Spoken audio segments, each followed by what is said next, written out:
107.8 FM Himgiri की आवाज, आपकी अपनी आवाज। किस्सा है जिंदगी, किस्सा है जिंदगी, किस्सा है जिंदगी।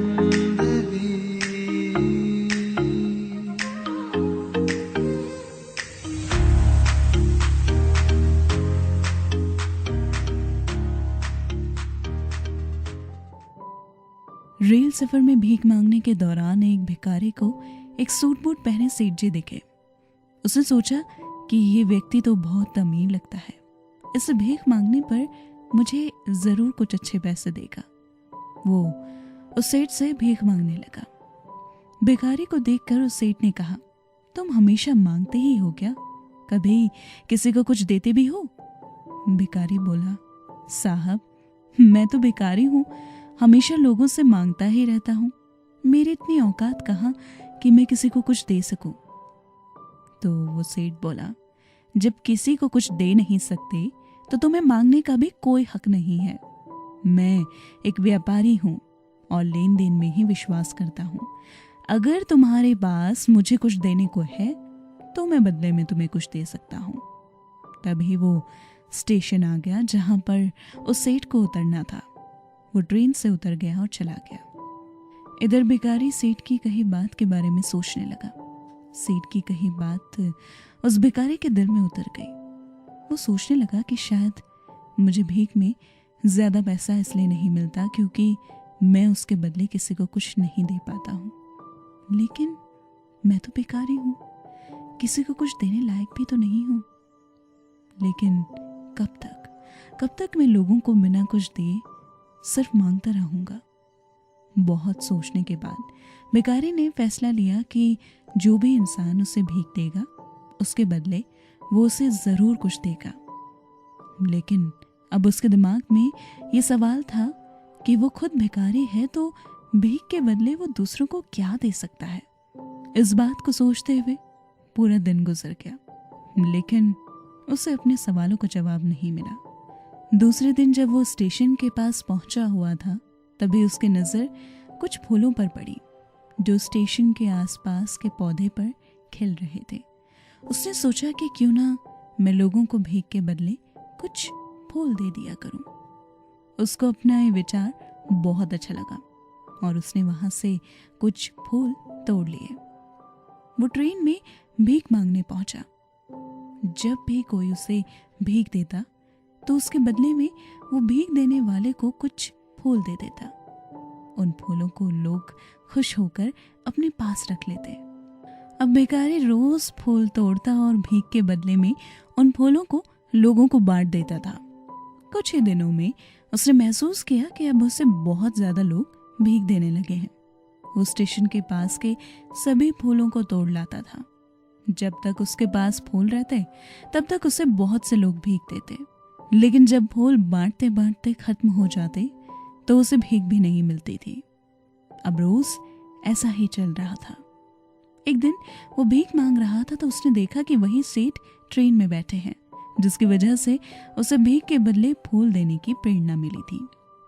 वो तुरंत उस सेठ के पास पहुंचा और भीख मांगते हुए बोला, आज मेरे पास आपको देने के लिए कुछ फूल हैं, आप मुझे भीख दीजिए, बदले में मैं आपको फूल दूंगा।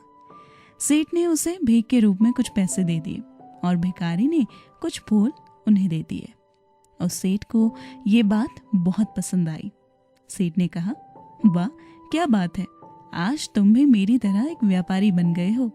इतना कहकर फूल लेकर वो सेठ स्टेशन पर उतर गया। लेकिन उस सेठ की कही हुई बात एक बार फिर से उस भिखारी के दिल में उतर गई। वो बार बार उस सेठ के द्वारा कही गई उस बात के बारे में सोचने लगा और बहुत खुश होने लगा। उसकी आंखें अब चमकने लगी थी।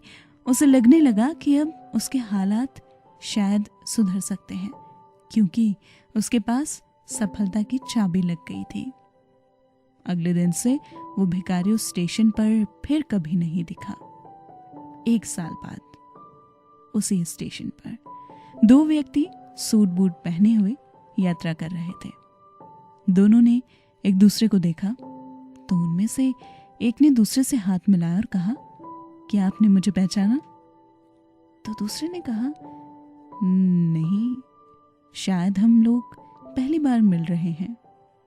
तो उस व्यक्ति ने कहा, आप याद कीजिए, हम पहली बार नहीं, तीसरी बार मिल रहे हैं।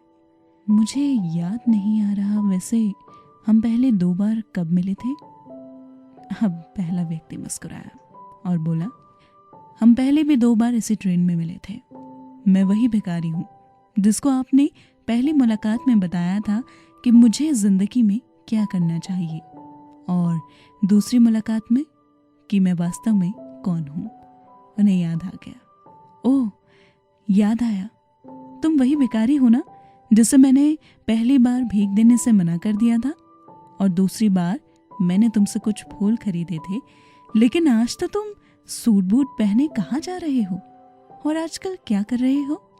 सेठ जी, मैं वही भिखारी हूँ, लेकिन आज मैं फूलों का एक बहुत बड़ा व्यापारी हूँ और इसी व्यापार के काम से दूसरे शहर जा रहा हूँ। आपने मुझे पहले मुलाकात में प्रकृति का नियम बताया था, जिसके अनुसार हमें तभी कुछ मिलता है जब हम कुछ देते हैं।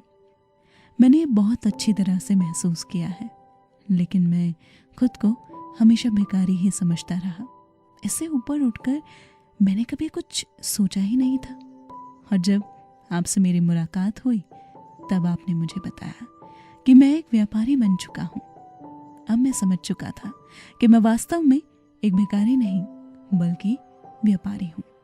मैंने समझ लिया था कि लोग मुझे इतनी भीख क्यों दे रहे हैं, क्योंकि वो मुझे भीख नहीं दे रहे थे बल्कि उन फूलों का मूल्य चुका रहे थे। जी हाँ, तो एक छोटा सा किस्सा जो कहीं ना कहीं ये हम सभी को बताता है कि हम खुद को जिस नजरिए से देखते हैं, बस हम उसी तरह बन जाते हैं।